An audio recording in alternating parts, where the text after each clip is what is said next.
आज जिस जैन रत्न के रूप में मैं आप सबका परिचय करा रहा हूं सीजन 5 में, इनकी कुछ विशेष बातें हैं जिससे प्रभावित होकर हमने इन्हें जैन रत्न के रूप में शामिल किया है। इन्होंने जैनिज्म में पीएचडी ली है। इनकी पत्नी ने भी जैनिज्म में पीएचडी हासिल की है। ये काफी बड़ा सामाजिक काम करते हैं। इनका धर्म के प्रति भी काफी बड़ा झुकाव है और ये जैन रत्न है। दिल्ली के income tax additional commissioner Shri Dheeraj Jain.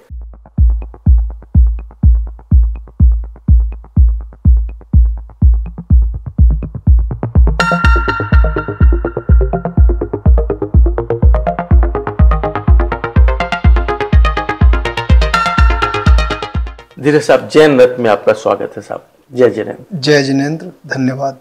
धीरज जी, आपका जन्म कहाँ हुआ? बचपन आपका कैसा बीता? सर, मेरा जन्म राजस्थान में अलवर डिस्ट्रिक्ट है। वहाँ लक्ष्मणगढ़ तहसील महरसाना गांव है, वहाँ पर हुआ। बचपन हमारा हरसाना गांव में बीता और जब पढ़ाई के लिए पहले अलवर गए, उसके बाद जब हमें पीएचडी करनी थी, एमफिल करनी थी, तो राजस्थान यूनिवर्सिटी जयपुर से हमने की। तो जैनिज्म पे पीएचडी की, फिर आप आईआरएस के क्षेत्र में आए जी। ये यात्रा क्या है?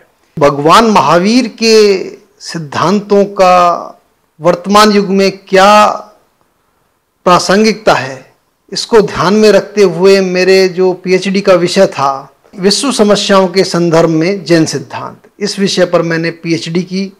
चूँकि ये बड़ा ही समसामयिक विषय है, इसमें वर्तमान समय में सामाजिक, आर्थिक, राजनीतिक, सांस्कृतिक, आर्थिक परिवेश में भगवान महावीर के जो सिद्धांत हैं उनकी बड़ी प्रासंगिकता है। तो उनको ध्यान में रखते हुए किस प्रकार से हम अपने जीवन में उनका उपयोग कर सकते हैं, इस संदर्भ में मैंने पीएचडी की है। आपके परिवार में कौन कौन है? वर्तमान समय में मेरी माताजी हैं।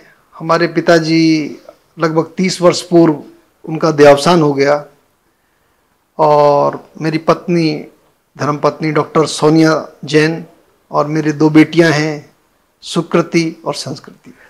सोनिया जी ने भी जैनिज्म पे पीएचडी की है जी। उनका सब्जेक्ट क्या था? उन्होंने हरिभद्रसूरी नामक हमारे धर्माचार्य हुए हैं, उन्होंने एक बड़ा ही महान ग्रंथ लिखा है, सम्राज्य कहा। तो सम्राज्य कहा का सामाजिक और सांस्कृतिक अध्ययन विषय पर हमारी धर्मपत्नी डॉक्टर सोनिया जैन ने पीएचडी की है। आप आईआरएस किस बैच के? मैं 2008 बैच का आईआरएस हूँ। तो पहली पोस्टिंग आपकी कहाँ हुई? जब आईआरएस बनते तो सबसे पहले ट्रेनिंग होती है, वो हमारी नागपुर में हुई। इसके बाद मैं पुणे रीजन में मेरी पोस्टिंग हुई, वहाँ कल्याण, पुणे, मैं वहाँ रहा। अभी आप वर्तमान में Delhi income tax additional commissioner हैं। आपके क्षेत्र में कौन कौन से काम आते हैं? मेरा कार्य क्षेत्र असेसमेंट है। जो सर्च केसेस हो जाते हैं उनका असेसमेंट जिस रेंज में किया जाता है, वहाँ रेंज हेड हूँ मैं। आपने धर्म के क्षेत्र में जैनिज्म में आपने पीएचडी की है जी। तो अभी तो आप एक बहुत बड़े राजस्व पदाधिकारी है, तो धर्म को कितना समय देते हैं आप? जैसा कि मैंने आपको पहले भी बताया कि धर्म में मेरी प्रारंभ से ही रुचि रही है। भगवान महावीर के सिद्धांतों पर मैंने पुस्तक भी लिखी, पीएचडी भी की, और अभी भी जब भी मुझे समय मिलता है तो मैं संत महात्माओं का दर्शन लाभ लेता हूँ, सानिध्य लेता हूँ। इसके अलावा जैनिज्म का जैसे रात्रि भोजन का निषेध वाला सिद्धांत है, तो मैं उसका पालन करने का भरसक प्रयास कर रहा हूँ। मेरी कोशिश रहती है कि सूर्यास्त से पूर्व ही मैं अपना भोजन कर लूँ। सामाजिक क्षेत्र में आपकी कितनी रुचि है? सामाजिक क्षेत्र में मैं और मेरी धर्मपत्नी दोनों ही बहुत गहरे स्तर से जुड़े हुए हैं, और हमारी धर्मपत्नी एक फाउंडेशन चलाती हैं, अशोका फाउंडेशन। अशोका फाउंडेशन के माध्यम से शिक्षा, स्वास्थ्य, पर्यावरण, नशा मुक्ति, दिव्यांगजनों के लिए उपकरण वितरण, इन क्षेत्रों में हम काम करते हैं।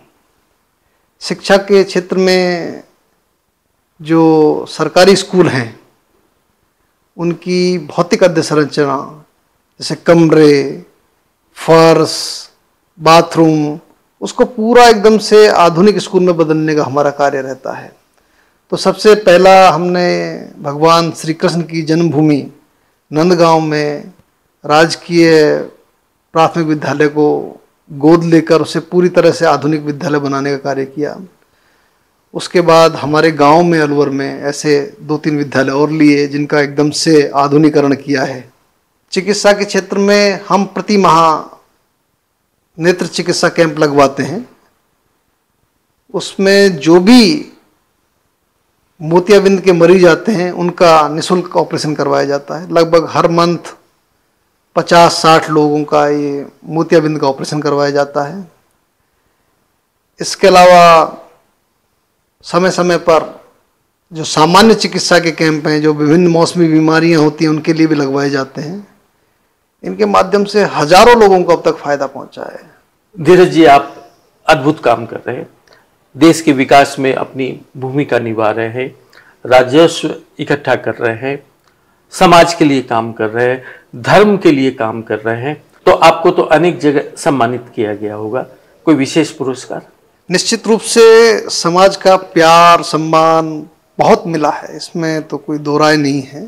परंतु पुरस्कारों से ज़्यादा एक आत्मसंतुष्टि मिलती है, वो सबसे बड़ी बात है।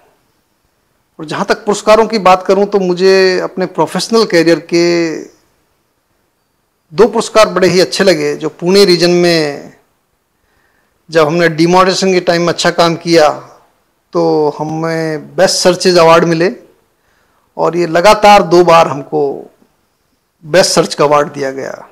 आप जैन रत्न कार्यक्रम का हिस्सा बने, वहाँ जिंदगी परिवार भगवान महावीर से प्रार्थना करता है कि यूं ही आप आगे बढ़ते जाएं। जय जिनेंद्र साहब। जय जिनेंद्र।